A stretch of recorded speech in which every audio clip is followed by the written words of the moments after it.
L'Assemblée nationale a rejeté le retour de l'ISF et l'inclusion dans l'ISF des crypto-monnaies. Cet amendement avait été proposé par les partis de gauche pour rétablir l'ISF puisque c'est ce qu'ils réclament depuis la suppression en 2017 par Emmanuel Macron. Dans cette vidéo, on va brièvement rappeler ce qu'est l'ISF et pourquoi est-ce que la mesure a été rejetée par l'Assemblée nationale. Pour bien comprendre donc ce qu'est l'ISF, donc l'impôt sur la fortune, c'était un impôt qui était destiné aux personnes disposant d'un patrimoine supérieur à 1,3 million d'euros net, c'est-à-dire une fois qu'on a enlevé le capital restant dû de leur crédit en face. Par exemple, si vous avez un bien à 2 millions et que vous avez un crédit d'1 million restant à rembourser, eh bien vous n'étiez pas assujetti à l'ISF. On parle donc bien de patrimoine net. Et en fait, cet impôt a été remplacé en 2018 par l'IFI, donc l'impôt sur la fortune immobilière. Ce changement de paradigme a permis du coup de taxer uniquement le patrimoine immobilier, laissant de côté d'autres actifs comme les placements financiers et, depuis peu, les crypto-monnaies qui ont le vent en poupe. Si vous vous demandez pourquoi est-ce qu'Emmanuel Macron avait supprimé l'ISF pour le remplacer par l'IFI, eh bien c'est pour plusieurs raisons. D'abord, c'est pour stimuler l'investissement productif. Donc l'idée, c'était principalement de stimuler l'économie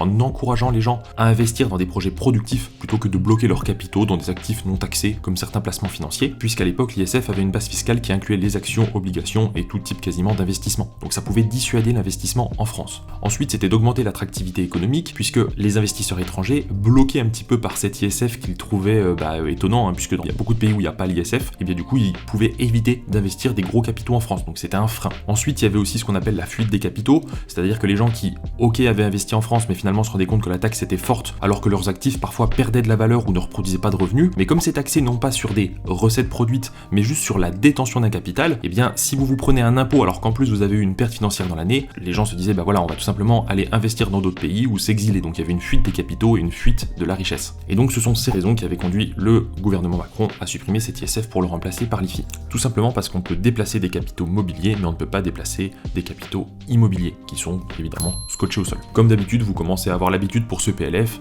Évidemment, l'opposition, donc principalement les partis de gauche, ont critiqué donc le fait que ça a été rejeté en disant que c'était encore une fois un cadeau aux riches qui allégeait leur pression fiscale, etc. Et évidemment, les partis donc plutôt opposés, donc de côté type libéraux, qui considèrent que on se prive effectivement de certaines recettes, mais c'est pour favoriser l'investissement en France et respecter une certaine justice fiscale. N'hésitez pas à me dire ce que vous en pensez en commentaire. Comme d'habitude, la communauté est très participative sur ces vidéos et c'est très intéressant d'avoir votre avis. Donc n'hésitez pas à me dire. Abonnez-vous aux vidéos pour qu'on vous tienne informé sur toutes les nouveautés fiscales. Et si vous connaissez pas notre chaîne, je vous invite à la découvrir et aussi découvrir nos services que vous pouvez retrouver donc avec les liens dans la description. Je vous dis à très vite pour de prochains contenus.